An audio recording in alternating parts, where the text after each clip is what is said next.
In April 2023, American Airlines made a decision that their chief commercial officer publicly described as the future of the airline industry. They were going to cut out the middlemen. No more travel agencies, no more corporate booking platforms, no more paying commissions to third parties who sat between American and its customers. Passengers would book directly with American, on American's website, through American's app, on American's terms. The logic was genuinely compelling. Every dollar paid in commission to a travel agency was a dollar American didn't keep. If you could own the customer relationship directly, you could control the pricing, control the experience, control the data, and keep every cent of margin that previously leaked out to intermediaries. It was modern, it was bold, it was exactly the kind of strategic disruption that consultants write case studies about. Delta heard about the plan. They looked at it carefully, and they decided to do the exact opposite. Within 12 months, Delta and United both reported a 14% increase in managed corporate bookings. American reported a loss. By the second quarter of 2024, American was sitting 11 points below its historical share of indirect bookings, a channel that had been generating $14 billion in revenue annually. Their CCO was gone. Their CEO was on an earnings call using the word reset, and the strategy that was going to be the future of aviation had been quietly reversed. This is the story of how American Airlines tried to outsmart the entire industry and ended up teaching it a very expensive lesson instead. To understand what American did and why it seemed smart, you need to understand the system they were trying to replace. For decades, airline ticket distribution has worked roughly like this. An airline sets its fares. Those fares get loaded into something called a global distribution system, a GDS. The three dominant ones are Sabre, Amadeus, and Travelport. Travel agencies, corporate travel platforms, and online booking tools all connect to these GDS systems to search, compare, and book flights across every airline simultaneously. This system made airline tickets universally accessible. A corporate travel manager at a company in Chicago could search flights from every carrier on the same screen, compare prices, enforce company travel policies, and track everything in one place. A travel agency in London could book a passenger onto a United flight, an American flight, and a British Airways flight on the same itinerary without ever talking to three separate airlines. For airlines, the GDS system was valuable, but it was also expensive. Every booking made through a GDS came with a fee, typically between $3 and $10 per ticket.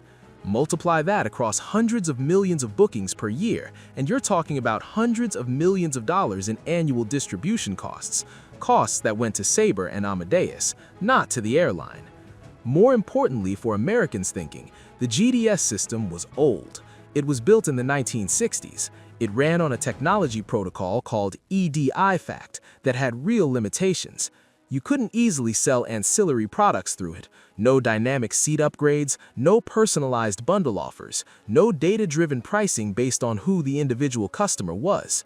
The system that distributed airline tickets to the world was designed before the internet existed, and it showed.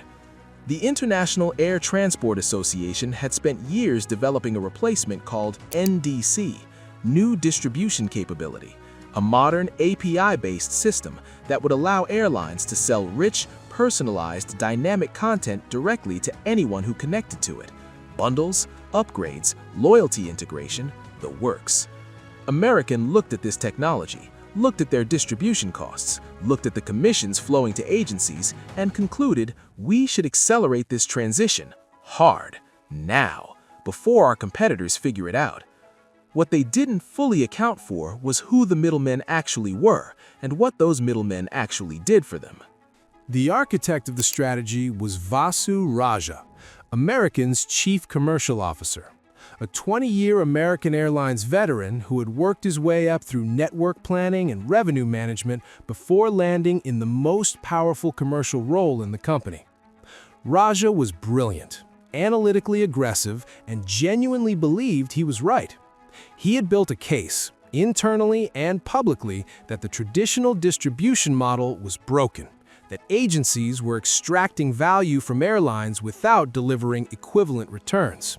and that American had both the scale and the technology to force a transition that would benefit passengers and shareholders simultaneously. In April 2023, American Airlines announced that it would offer a significant portion of its fares and ancillary products only through NDC-enabled platforms or its own direct channels, effectively bypassing traditional global distribution systems. The practical meaning of that decision, American pulled 40% of its fare content out of the traditional GDS channels. The fares still existed, but to access them, a travel agency needed to either connect to American's NDC system, which required significant technical investment, or send their corporate clients to book directly on aa.com. Then, American added a second layer that made the corporate travel industry furious. By May 1, 2024, TMCs must meet one of 3 criteria set forth by AA for their travelers to accrue A-Advantage mileage, booking directly through an A-Advantage business account. In plain language, if your company books through a traditional travel agency that hasn't implemented American's new technology, your employees don't earn miles. For frequent business travelers whose miles are a meaningful part of their compensation and loyalty, this was not a minor inconvenience. It was a direct penalty for using the booking channel their company preferred. The American Society of Travel Advisors responded with a fiery statement. To assume that all customers prefer to buy direct through aa.com is arrogant at best, and claiming that consumers asked for NDC is like Apple claiming consumers asked that no wall charger be included with new iPhones. We may have to live with it, but we certainly didn't ask for it. Americans' leadership heard the backlash, and publicly, they didn't blink.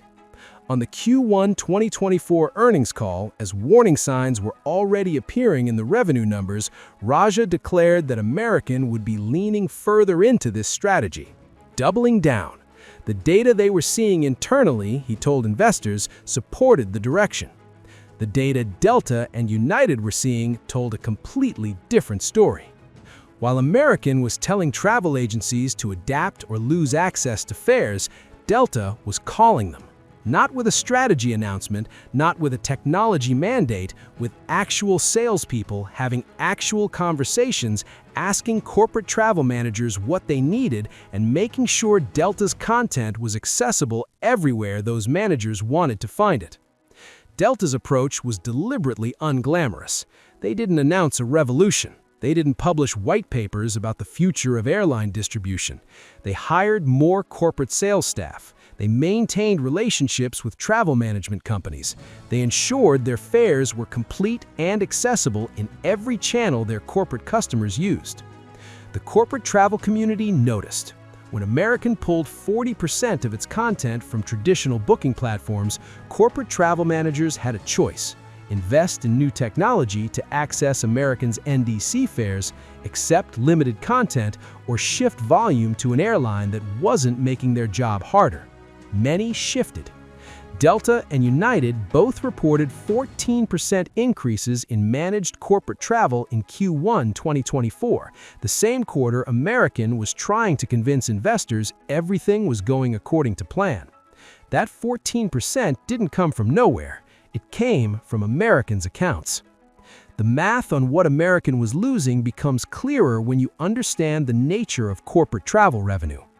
Business travelers represent a minority of total passengers, typically 20 to 30% of seats, but they generate a disproportionate share of revenue because they fly more frequently, book closer to departure at higher fares, sit in premium cabins, and build loyalty program relationships that generate ancillary revenue for years.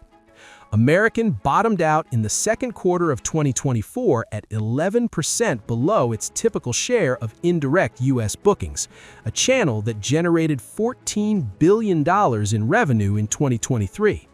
11% of $14 billion is $1.54 billion per year, gone, while Delta and United divided it between them.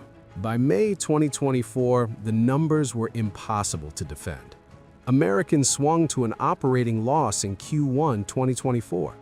The airline could take a $1.5 billion revenue hit that year because of the policy's ongoing effects. Meanwhile, Delta was posting record corporate revenue. United was growing its premium cabin sales. And American, the airline that had announced the future of aviation distribution 13 months earlier, was watching its corporate accounts walk out the door in real time. On May 28, 2024, CEO Robert Isom stood in front of investors and said something American executives almost never say publicly. He called it a reset. He said American had moved faster than we should have and didn't execute well. Isom acknowledged the plan had backfired. "We know we dug ourselves a hole in the second quarter," he said. The CEO called for a reset, adding that American moved faster than they should have and didn't execute well. The same week, Vasu Raja was out. The announcement of his departure lacked the usual fig leaf of thanks for many years of work that normally forms part of such a release, suggesting the split wasn't entirely on good terms. Isom noted, "I've known Vasu for a long time. I admire his creative thinking, his passion. He's been an innovator, a disruptor, and a good friend. Sometimes we need to reset, and in this case, we do." The man who built the strategy was gone. The strategy was reversed. American began the slow, expensive work of rebuilding relationships that had taken decades to build and 13 months to damage. They reintroduced their fares to traditional GDS channels. They restored AAdvantage earning for agency bookings.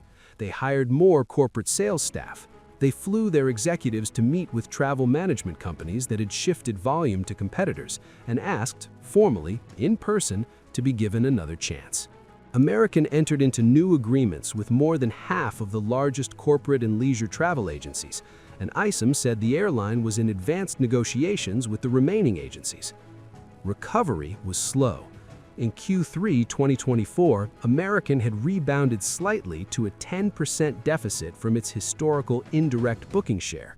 The rebound accelerated in September, leaving American down 7% in terms of its historical share. Every percentage point represented hundreds of millions of dollars in annual revenue that had migrated to Delta and United, and that those carriers had no incentive to give back. By early 2026, American's CEO was able to say something that had been in doubt for the better part of 2 years.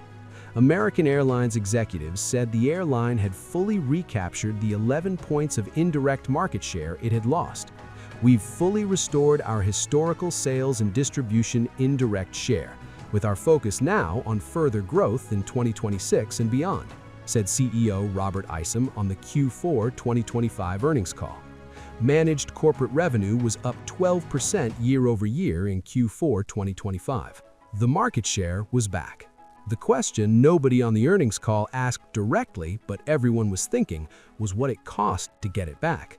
Full year 2025 net income, $111 million, down from $846 million in 2024. The year American spent rebuilding what it had destroyed cost them $735 million in net profit compared to the year before.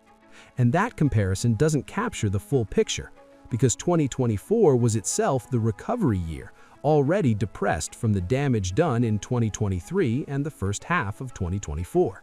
The real cost of the strategy, compounded across the 18 months it was in effect and the 18 months of recovery that followed, runs into multiple billions of dollars in foregone revenue and profit.